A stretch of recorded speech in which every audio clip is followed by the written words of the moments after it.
Are you an overwhelmed SaaS founder ready to make the leap from leading a team to leading an organization?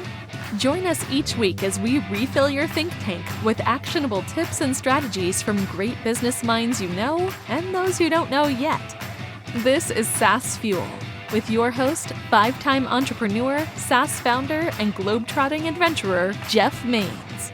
Welcome back to the SaaS Fuel podcast, where SaaS digital ads are not just clickbait, it's innovation fishing. I'm your host, Jeff Maines. I help B2B SaaS founders like you scale from 7 figures, which is good, to 8 and 9 figures, which is outstanding.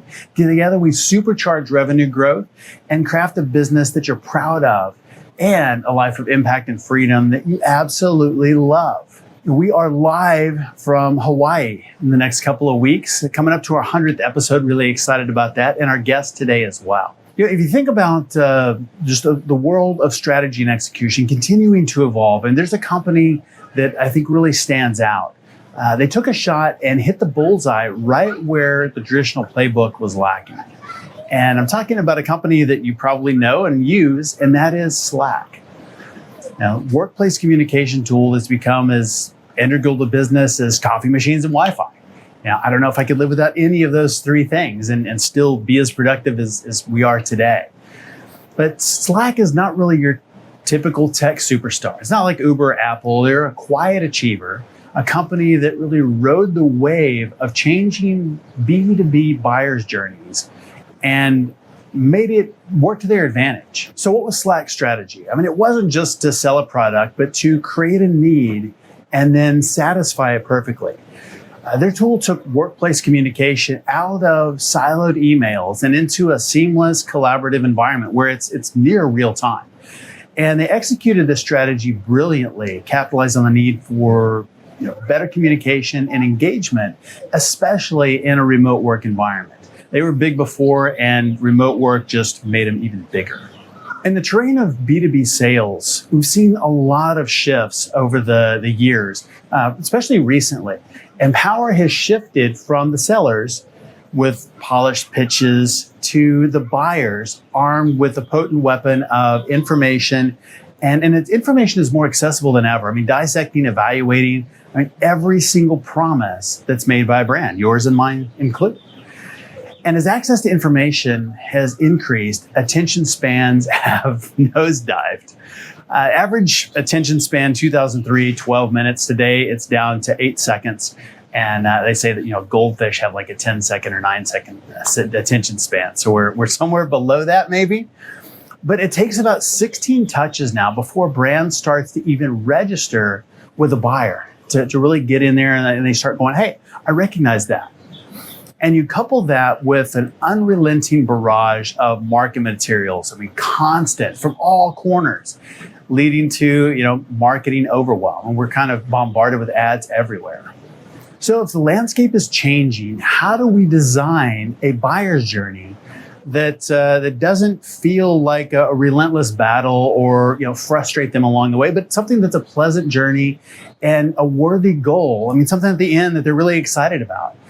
And the solution, I think, is in insightful strategic planning, developing an engaging, personalized experience, not a one-size-fits-all approach. And so for the buyer, it means really treating the buyer's time with respect. And instead of inundating them with information, it's offering them something of substantial value. So they're trading their time for something that they're really getting value out of, not something that's a throwaway, not something that's just going to consume a bunch more of their time. And that's really the game that Slack played. By understanding their users, by grasping the needs and their challenges, Slack was able to redefine workplace communication. And there were some other tools before, but not working in the same way. But they really designed a buyer's journey that users were eager to embark on. Making the tool indispensable in a very short span of time. So you think about the companies that bought, small companies up to huge enterprises.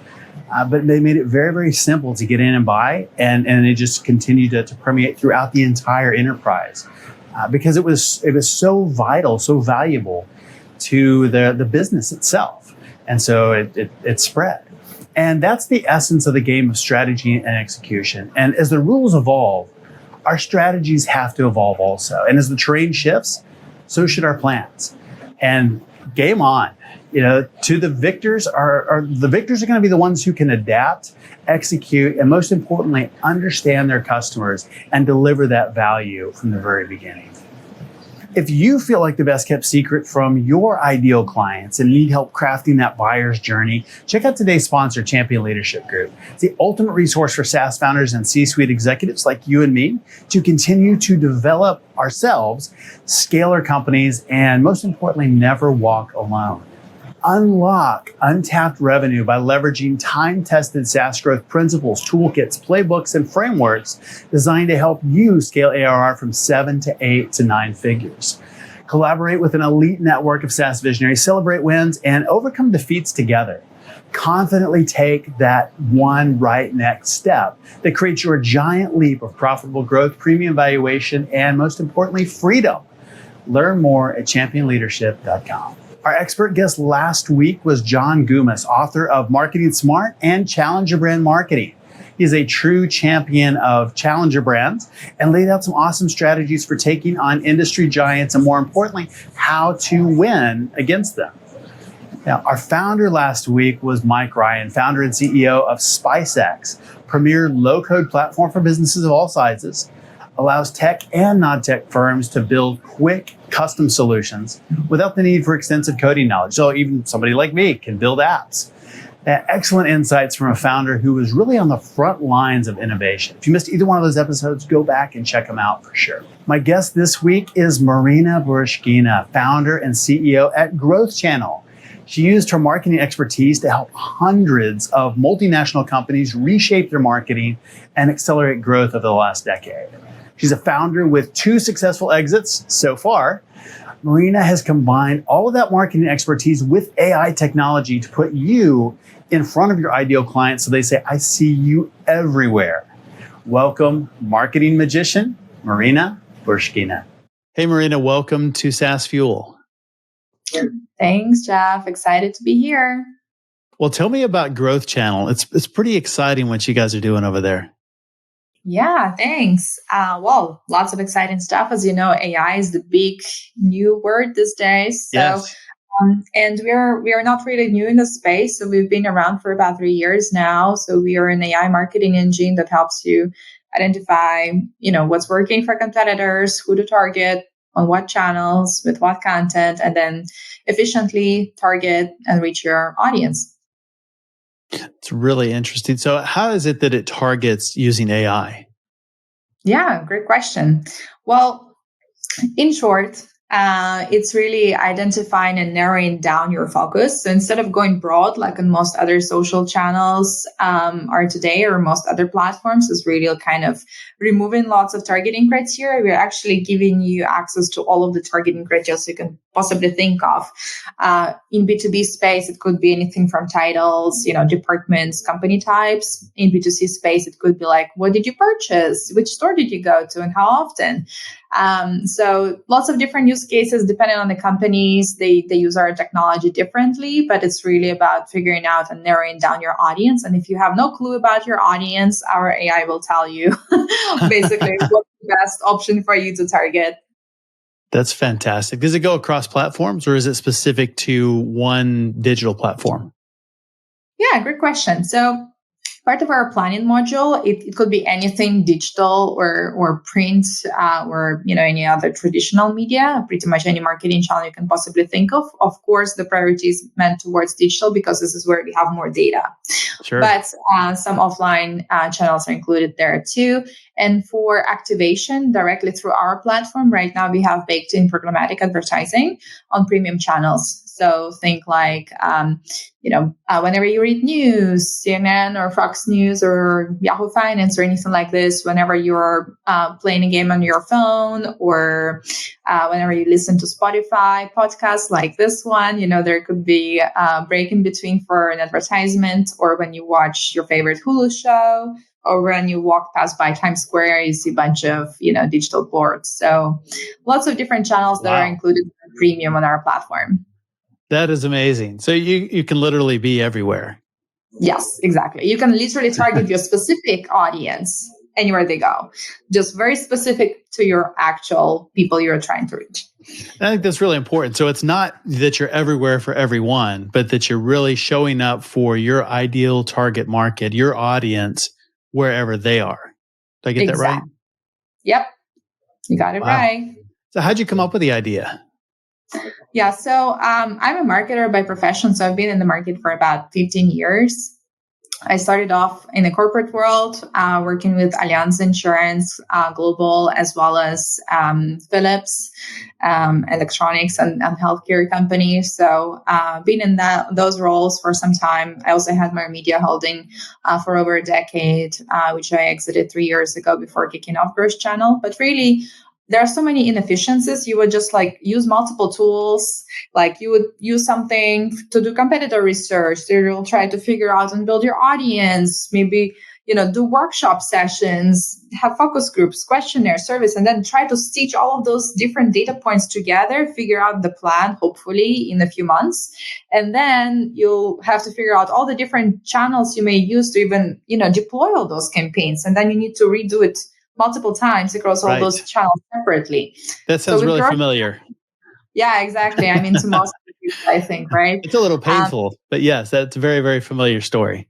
Yeah. So it's really an efficient process that just repetitive steps that you take, multiple different platforms and channels. It takes you forever to just get to even launch your campaigns, not to even mention optimizing it, right?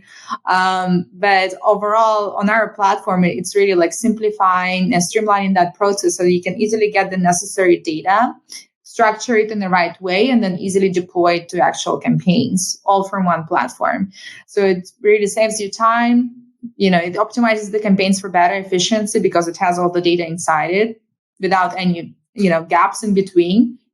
And it's also better optimization because it has all the data, right? That it needs to better optimize the campaigns and make sure you are set for the best start.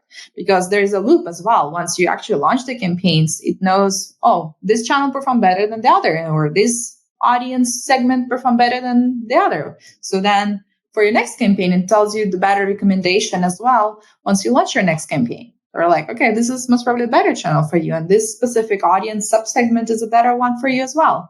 So it's really just better marketing, data-driven.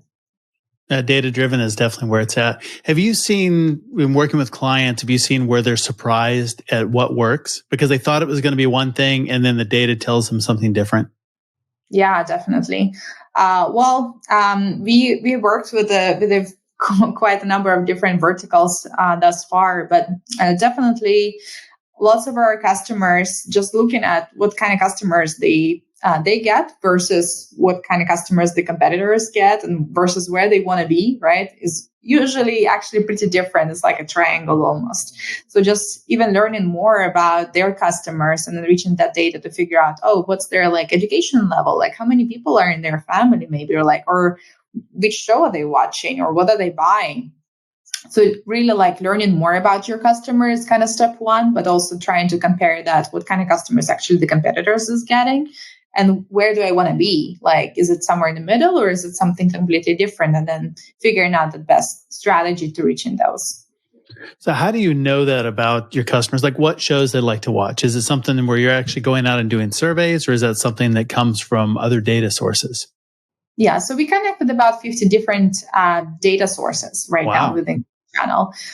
So it's all interconnected, and there's we tap into a huge pool of data basically, which has lots of unique user identifiers, but also matching those to different contextual data, purchase data, visitor data for different locations, trying to identify not you as Jeff, but you as user 123 XYZ. Sure. And what's user Jeff and similar users like Jeff right, and how do you reach them on which channels? So it's really more about learning more about the audience and trying to figure out the best strategy. Are you using intent data as well, so that you're trying to target people when they're ready to buy, or showing them things that are relevant? Yeah, so there's different types of intent data. I actually had a question from one of our clients yesterday around this. So it's slightly different than if you would be using, let's say, Zoom Info.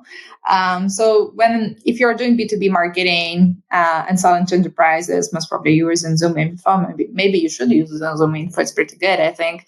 But basically, the intent data that Zoom Info or similar platforms would have is like, okay, I'm in the market to buy certain things, and these are other pixels I have on my website, so I'm using those technologies. So the way it works in our platform is slightly different for intent specifically. While we, of course, know also like what platforms your target audience may be using and all that, you can still tap into it. But we also look at, okay, which events, maybe industry events you attended in the past 12 months, or what are the contents that you're reading online or searching for or even talking about. Like right now, for example, we're talking, most probably our phone is lying down right next to us, right? Listening to everything we say. So basically, no, don't tell me that. My phone isn't listening, is it? Yeah, well, we all know that they are. Indirectly. But basically, like lots of contextual, and for contextual data, we connect with Peer39, Double Verify, and some other bigger companies that basically are able to tap into the contextual data on, basically the content that we also read and consuming online. Some strategies even include like whenever I'm reading about certain news topic or a long form keyword, right, to be able to show your ads, native ads, display ads, whatever it may be, right there. Right. So that's another component that's really powerful. Lots of insurance companies are actually utilizing this also based on like, weather and other components. Brand safety is a big one as well. So lots of those components that bigger companies are able to target. Also really granular in terms of, getting more users and more customers to go to their brands, but also with platforms like ours, like GrowthChannel, smaller advertisers are able to access that inventory too. So we, unlike, other bigger platforms, they're like, okay, if you're not spending $1 million, you're not welcome. So on our platform, we're actually welcoming smaller advertisers as well, and startups, as well as small business owners, agencies. We work a lot with agencies actually. So, other advertisers that maybe don't spend $1 million, or maybe not yet, right? But are also looking to really identify and reach their audience that may be very specific audience, right? That they are not able to reach elsewhere. On our platform, it's really about micro-segmenting those target audiences and launching those micro-targeted campaigns. I think that's brilliant. So are you using your own product to target businesses to solicit them for GrowthChannel? Yeah, we actually do. So I would think so. We are getting some good results. We are tapping into events a lot. So past event attendees is definitely one of the things that's working well for us. Intent data as well. So people who use some other platforms that we know we offer a better solution for, and I won't mention the names. And a few other things like during the events as well. For example, this week there is SaaS talk, so we're actually geofencing the event locations and are targeting people on phone with ads and digital out of home. So it's a great combination to have, mobile ads as well as digital out of home ads at the same time during the events while geofencing the event locations. So this is another strategy that we use, and definitely recommend folks to do it. It's really effective. Your background is marketing. Do you have a technical co-founder that helped build and put the solutions together as well? Yeah, so I'm a solo founder. However, I hired a team of developers to help me put the technology together. And I'm not like a hard coder, but I can code some of the things myself. Oh, nice. And I review some things as well. I'm kind of, I did the business school back in the day, so I'm kind of a little bit of everywhere. So I know my depth is in marketing, but my hands are all over the place, including also like some elements of the design. And I loved chatting and nerding out with our designer as well about some of the things and some of the UX, or like with the tech guys, love to kind of dive deeper into infrastructure and, also review some workflows and stuff like this. So yeah, it's a little bit about myself, but I'm sure most founders are like that. Yeah, I don't think so. I think most founders have, a much more narrow focus. So either they come from development or from marketing, but I think it's rare to have, that well-rounded a background. So really interesting. Third business in a row. So it's kind of maybe also from that, right? So from the past experience, kind of have been all over the place. So it's most probably just the point that it's not the first startup that I'm working on, although the first tech startup. What were the other two? So the media group was the previous one, and that was really kind of the biggest one so far, I would say, before this. That went actually really well. Ran it for about a decade. We had 17 sub-brands under it at the moment of exit. We're present in multiple countries. So that was really cool. Was a lot of different brands, everything from like nanotechnology to a publishing platform. One of the biggest things as well was an agency arm as a part of that as well. So lots of cool stuff. Wow. So what made you, exit that and then start this? Did you have the idea before? Was that kind of where it was from the agency and all the different solutions that were all the disparate solutions, and now you wanted to create something that was all together? Yeah, so it's a little bit around some of the inefficiencies that we definitely faced during the agency time as well. I think media buying was actually taking a lot of time. We had like a long spreadsheet with like a bunch of sites and the traffic on the sites and an allocation and then reallocation and then figuring out the data for each of those. So it was kind of painful. I would say that was most probably not the biggest pain that we had, but definitely one of the pains. It was taking a lot of time. We actually had a whole full-time person doing the whole thing.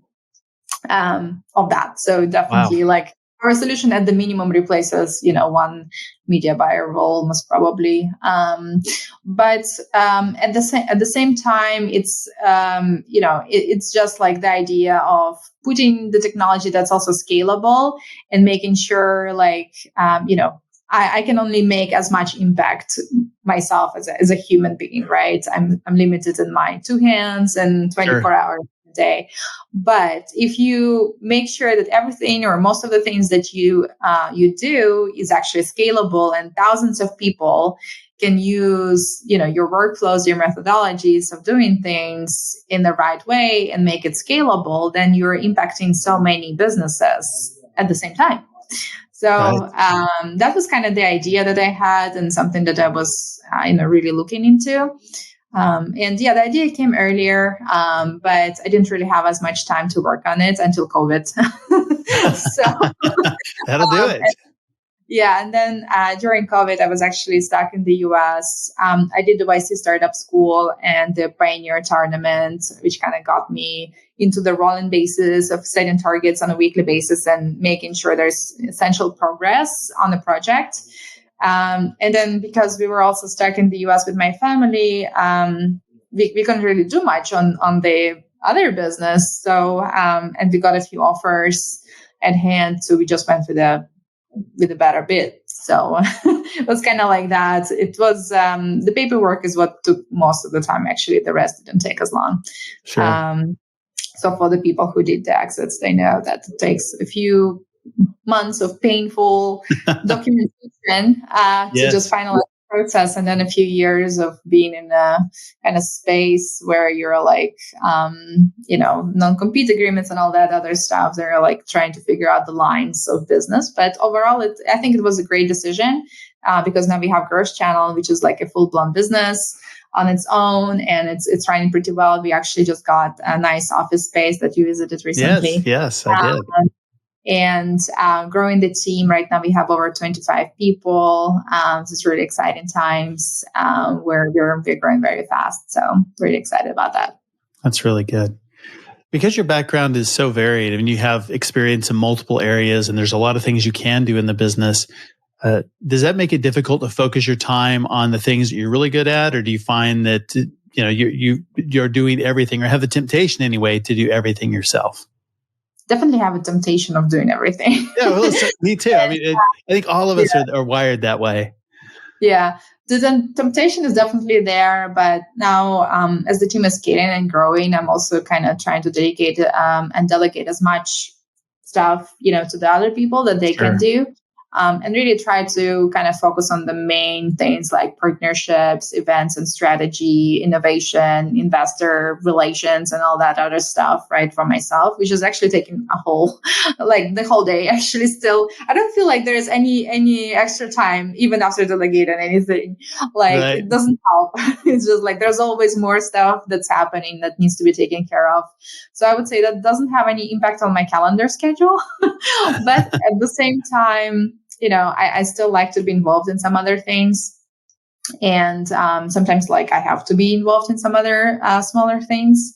But overall, there are still things I have no clue about or very little background in. For example, we are starting to work more with nonprofits and government organizations. And I don't know much about that in those industries. There isn't much I can add to that conversation apart from just knowing about marketing. So this is where some other colleagues of mine are taking over that conversation who have more background in that space and are able to really have a proper conversation with our customers. Yeah, the big secret is most of those industries don't know anything about marketing either. Yes, bring a lot to the table. Yes, without a doubt. I think it's always fun when you can really bring that expertise and have those light bulb moments explaining something to somebody, and it's all brand new. And it may be something in one industry, they've been doing it for years, but you take that and port it to a different industry and it's completely new and revolutionary. Yeah, definitely. I agree on that. So what 3 startups now, what have you learned in the process? What are the big lessons? Yeah. So I think delegation is definitely one. So try to delegate as much as you can to build the team so that it's easier to scale the business. And it's sometimes hard in the beginning, I would say, but definitely that's one of the things for myself that I learned. For one thing that I see lots of startups do, which I didn't experience as much, but I think it's still important to mention, is that find the customers and the audience before you build something. That's good. Because then you're building for the audience and not for yourself necessarily, because you may use it in one way or think about it in one way, but their market is going to be just very limited and thinking about it in a completely different way. So to that actually point, when we launched, I was my background is in marketing. So I'm going to, build it for people like me. So I was trying to, in the beginning, sell it to startups and small businesses. And it was just a little too complicated for them. They didn't get it. But then we naturally started getting agencies. So that's kind of how we got agencies to use our platform, because it's kind of built for agencies in an indirect way. It's built kind of for people like me, for people who know marketing, who understand it. But it's actually a little bit harder to use for small businesses and startups without any marketing background, which was initially the audience we're kind of targeting. So that was kind of funny statement there. So definitely do more, I would say, conversations and research with your target audience, because if the audience is not exactly the same as you are, the what you're building may not resonate with that. So that's kind of an important component there. So if you'd actually build it for small businesses instead of for agencies, do you think you would have had the success that you've had up to this point? Or do you think that that's something that maybe a happy accident that works well? I'm not sure about it. Well, a lot of the users on our platform are actually startups and small businesses, but not about the number of users. It's, are you making money, basically, kind of question. Right. There's no charity business. So still most of our actual business, paying customers and all of that, it's actually the agencies, consultants, freelancers, etc. So it's more that audience. And this is it's much easier for those guys to use our platform than for startups and SMBs, even though there are more demand on the other side, I would say. So it's an interesting kind of thing. But, most businesses, what they say, you have 80% maybe of volume, but only 20% really matters, right? Right. We are kind of in that bucket. It's just kind of the same thing. Maybe even 90% for us, I would say. So you have 90% of the users who are startups and SMBs, but then we have 10% who are actually agencies and stuff, who are actually the more important customers, I would say, that we have so far. But we are definitely bringing more startups and SMBs as well as direct businesses who are also bigger and marketing teams. So this is like a part that we have been evaluating a lot. And this is the part where it's easier to scale as well. And sometimes we would refer, like if there's no marketing team, we would also refer to our agency and marketer users. If there is a marketing team, but maybe they don't want to have work with an agency for whatever reasons, in that case, they can still use our platform as marketers. So we are trying to figure out the ecosystem and all those workflows still. I would say that's an ongoing process, of course, but overall, we also have onboarded a bigger team right now that is more like able to support also clients that, want to use the platform, maybe have the budget to even use the platform, but maybe there's a learning curve, so to say. So we are doing the training materials, better onboarding, and having also the team behind you to help you use actually the platform until you're fully comfortable with it. Nice. Yeah, that's a really good handoff. And get somebody that's activated and using it and succeeding, and then be able to hand it off to them. But it's not just product-led growth where you throw it over the fence and try it and hope you figure it out. So that's where a lot of companies I see go wrong, is they think that's all it is. It's so easy, anybody can use it. But we were not. trying to do that in the beginning. I would say that didn't exactly work the way we were expecting it to work. So I would not rely, especially not in the early stages, maybe in the later stage, but not in early stages, on like fully PLG, which is product-led growth, and really have at least a combination of, like some kind of a support onboarding. Because in the first, like when you just launch something, you're still trying to figure out, the feedback, how users are actually, on the platform, where they click, where they don't click, and stuff like this. Lots of tools, like we use Hotjar internally. I don't know what everyone is using these days, but we use Hotjar to also figure out and see how people are actually using the platform, with all those recordings going here and there, heat maps as well. But I think recordings are the ones that are actually more valuable part of that. So really seeing how people actually are using the platform is a key. Yeah, that's really important, because users don't know the script. Yeah, they do things that you would never expect. Yeah, exactly. They click in places where you're like, why are you clicking there? Right. And then from the user side, they're like, well, why didn't that work? That makes sense to me. Yeah, exactly. So definitely try to learn really from good users. Feedback loop. Yeah, definitely. That's very important. And users it's also like building and understanding your first 100 fans, right? That are going to help you scale. So I think, and then from 1,000, going to 1,000. And after that, like, for example, right now we have 2,200. So like next goal is 5,000. Like, let's get to 5,000. And we have like 10,000, right? So then it's like milestones. Way. So what are the big mistakes that companies make in their marketing? Yeah, well, I would say going for the wrong customers must probably the main one, or not knowing even where to shoot. I had an interesting conversation with one of the startups earlier this week, and they're just literally like brainstorming and asking me, who do you think we should target? Is it going to be this audience or this audience or that audience? And I'm like, oh my God, haven't you figured it out yet? Go talk to customers, please. Like, I would say like definitely trying to figure out who is the audience, and then also talking with the audience, because lots of startups just try to automate everything from the very start. And that I think is like a big issue.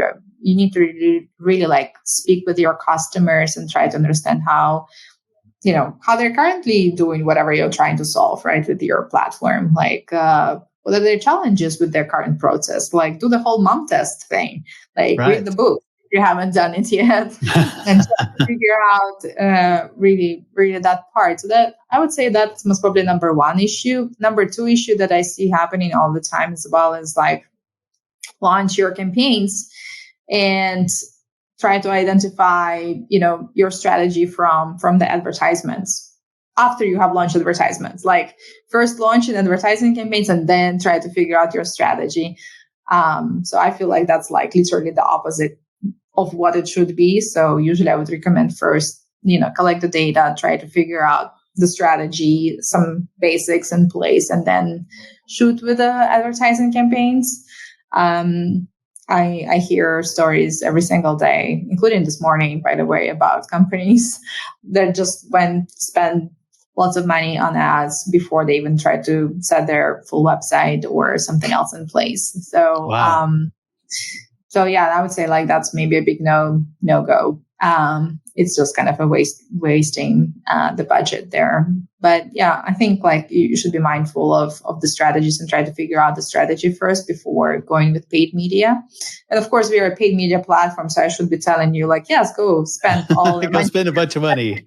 But really, like, you should figure out what are you doing. Like, try to narrow down as much as possible your audience. Try to figure out the best channels for that audience, and only then do your ads. Because like, you may like, oh, I'm just gonna put a bunch of Facebook ads out there, but that maybe your audience isn't even on Facebook. Like, what's gonna tell you, right? Like, what's the messaging like? Right. You're gonna just test 100 different copies of messaging so people you don't even know who you're targeting. Like, that's the opposite of what it should be. First, try to figure out what the competitors or alternative solutions in the market are doing. Try to figure out who you're going to be targeting, or at least a few segments. Let's test a few segments, right? Let's test it out. Then try to really figure out and speak with those people representing those segments. Like, okay, well, where do you communicate, right? Like, where do you engage with brands? Like, what's this content? Like, what's the problems? All that stuff, right? And then based on that, figure out the strategy and then launch your ad campaign. Right. So there's just like the steps that need to happen before you even launch your ad campaigns. I think that is some really, really good advice, because I mean, I know you see it and I do as well, just what I call random acts of marketing. And so we're going to try this. We'll throw this out there. Well, I ran an ad and it didn't work. Well, okay. And so, but having that strategy and really kind of taking a step back, that's not the fun stuff, but that's what makes the ads effective. That's what generates revenue. Yeah, definitely. And random acts of marketing is a really nice way of putting it. But yeah, it's I just feel like most of the startups do it this way, and it's just like completely the opposite. And I still don't know why we keep on doing it, repeating the same thing all over again. Well, because they haven't met you in GrowthChannel yet. Maybe. Yeah, everyone needs to try it out. Do the planning first before you advertise, for sure. Like, try to figure out what you're doing in the first place. So if somebody's going to create a marketing strategy, marketing plan, what would be the first few steps of doing that and doing it well? Yeah. Well, you need to know with the industry you're playing in, maybe a few competitors, or if there are no competitors, if you're an innovative new product, what's the alternatives that people use today, right? I want to know an industry where there aren't any competitors, because I want to go do that. Yeah, exactly. Well, I can tell you a little secret, which hopefully is not a secret, but basically lots of startup founders, tech founders specifically, think there's no other solution like what they're building. Right. So they're like, there's no competitors. I'm like, okay, great. Well, people are doing something to solve for that issue you're addressing, right? So what are they using today? So that is what I call competitors. Yes. It doesn't necessarily mean direct competitors. It could be like indirect competitors, right? Alternatives. So that's definitely key.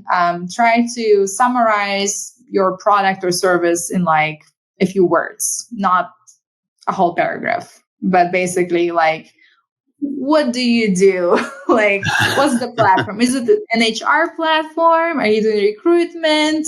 Like, are you doing, what does it do? Like, is it the insurance marketplace? Like, there should be a shorter version to describe what is your business. A lot of startups are struggling with that because they're like, we are this big blockchain, DAO, I don't know, Web3, and all the possible words in it. But like, what does it do? Right? Yeah. What's the pain point that you're solving? What's the solution? So like, that's an important component to know. And then trying to figure out, at least on a high level, like what's the objective you're trying to achieve for a specific campaign launch. If you want to launch a campaign, like what's going to be your goal? Is it number of users, or do you want to revenue, or are you going to do B2B or B2C? Like, at least, right? What's the strategy there? Very like high level stuff. Those are like the very minimum things you should know to be able to figure out your marketing plan and strategy. So what are things that should not go into a marketing plan or strategy?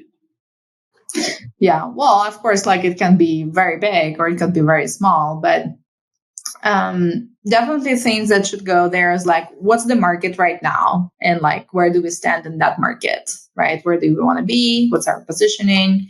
Who we're targeting, which channels we're going to be targeting, what's our budget, if anything, like, right. Then figuring out the KPIs and what's our content direction for that, right?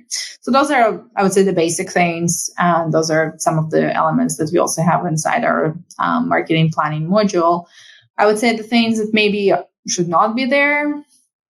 Yeah, I mean, like you can put anything there. Like if you work with a big marketing agency, they most probably are going to dump your font and your colors and your, of course, logo is important and stuff. And maybe branding is important too, but I don't know how important it is for early stage startups or like too early. If you're like too early, I don't know if font makes a huge difference, but at some point it will make a difference. Most probably when you want to set up the brand and recognition, I would say that's important as a marketer, but depending how early or late you are, it may be less important, if you know what I mean. Yes.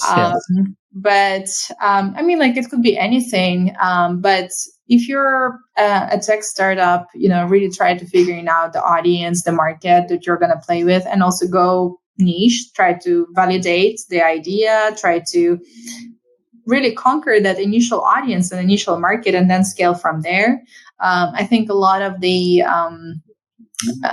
solutions out there and startups, they also try to go very broad and then narrow it down, which is not always working very well.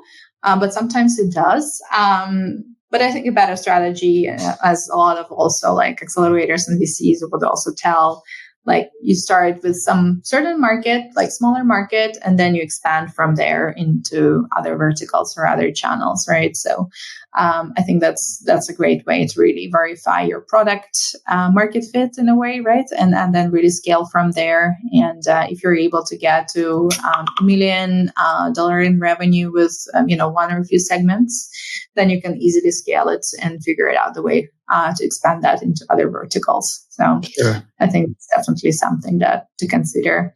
And the way we have done it, I mean, like we're still a startup, of course, although we've been around for 3 years. So we are, for example, for advertising specifically, we are starting with programmatic advertising, but we are starting to already work on some of our social integrations, which I will most probably launch in the next quarter. In Q3, I hope to launch some of the social channels at least, and maybe adding more towards Q4 as well. So like trying to expand into other channels as well. That's really smart. Yeah, really focusing in and then growing out of that is definitely the way to go. Yeah, definitely. And also just trying to see maybe where is the biggest problem in the market, right? And then try to solve on that problem. And then you can tackle other nice to have kind of things later. So trying to figure out what's must have and big problem versus a less of a problem, and where you can add just more value versus solve a big issue. Sure. And what's your thought about companies and particularly tech startups doing brand focused ads versus doing things that have a direct call to action? Yeah. Well, as a marketer, I'm going to tell you that, of course, there's a journey that people go through. So their awareness is an important part of like building trust and like seeing your brand maybe, well, quite many times actually, until I may want to buy or sign up or do something with you, right? So, and it's not necessarily with ads. So there are many other channels out there, right? So it can be content, it can be email, it can be social, it can be podcast, it could be anything, right? It could be influencers. But it takes a certain number of times I'm going to hear about your brand to build that trust and foundation, which is like the awareness phase, which is what you call more brand related content, right? And then being able to get me to the consideration and conversion when I'm actually, I'm in the market for the next software platform to manage my financials. Which one am I going to use? And then I'm going to do the comparison and I'm like, everyone told me so much about QuickBooks and I really like them. Intuit company. And they, I heard about them everywhere. So I'm going to use that, for example, right? Versus Zero, which maybe I heard less about and, I'm not sure, I've never heard about it. Right. So it's like those kind of subconscious kind of decisions that people would take, on a more behavioral, psychological level, right? So you definitely need that awareness in one phase or the other. So lots of startups would do also building a community, right? Making sure you have social following. Some startups do building in public, which is kind of cool, I think, Yes. right? So some network, content, being it podcasts or videos or blog or whatever. There are so many tools these days to make that work. It does not necessarily have to be ads. Of course, ads is part of the strategy, and we have an ads platform. So definitely everyone do the ads. There are many other channels that you can consider in addition to just run blind ads. Actually, when you're an early stage startup, you most probably don't want to spend too much time on the ads, and you want to really narrow down your audience. So if you're too early, the only ads I would most probably suggest you to run is remarketing campaigns or very narrow niche targeting campaigns that are, that people have very high value of, high propensity of being converted, right? Make sure you set up all the tracking in place to actually see the ROI and see the people who are converting from your ads, not just blindly throwing ads out there. And then I would say that call to action with the sign up will most probably should be coming after people have already visited your site at least a few times. So for the ones that are remarketing campaigns, yes, lead them to a lead magnet, which I call just offer something super valuable, like a research template, checklist, white paper, infographic, whatever you do there. Something super valuable that people will want to leave their contact information on. So get that opt-in and make people want to work with you. Have that. And then once people have done that part, then tell them, oh yeah, let's schedule a demo, start a free trial and whatever else. So have that awareness component, then drive them to become a lead to in the first stage, right? So give them something valuable. Maybe it's a webinar, maybe it's a podcast, maybe it's something else that I'm going to really appreciate that's somewhat related to what you're actually doing with your tech platform. And then you're going to tell me, oh, it's nice, to have that conversation. We see that you've watched our webinar. We've seen that you have downloaded this and that. Would you like to see how you can do this on our platform? Let's schedule a free trial. Let's schedule a demo call, whatever. So make sure there are those steps in place, because if I have never heard about you, I don't think I'm going to sign up for the demo. And that makes a lot of sense. It's really, it's not just a one-off or, doing an ad, but it just goes back to what you were talking about with the strategy. Have a plan, have, steps. And so everyone moves them one step closer to a yes or to a demo or whatever your goal is. Yeah, definitely. And I call it customer decision journey, but you can call it whatever you want. The funnel, there are many words for it. Sure. In our platform, it's customer journey, and there are always steps that you go through, your buying journey. I may see, this morning I was reading a newsletter from Apple and some discounts, but they only apply for Nike store, so I actually have to go to Nike store. And then I'm some people may tell me about Nike, so then I may be shit, I need to go buy new Nike shoes to right. Special things there. So there are certain steps that people take and the awareness stages and then that consideration phase until you're actually ready to buy. And you want to most probably also get more people who have bought, they're happy with your product or service. So then they can tell all their friends about how awesome you are, because then you can skip the whole awareness stage and dive right into consideration. That's right. the key. That's where referrals come through and all that stuff. That's great. Well, where can people learn more about you and about GrowthChannel online?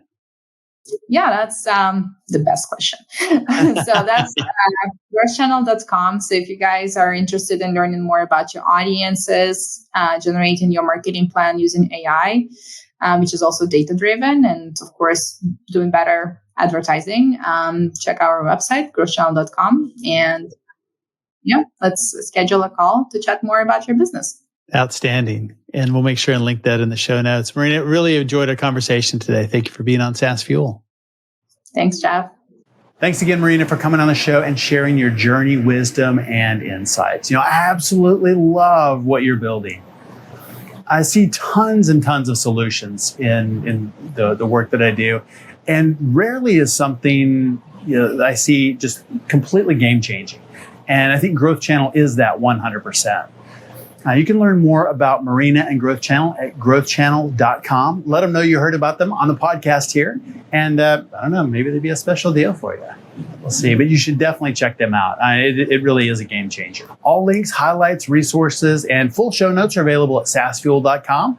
Hit the like and subscribe button, and be sure to check out our YouTube channel, episode shorts, training. You can see what's going on here in Hawaii as well. There's some cool things happening.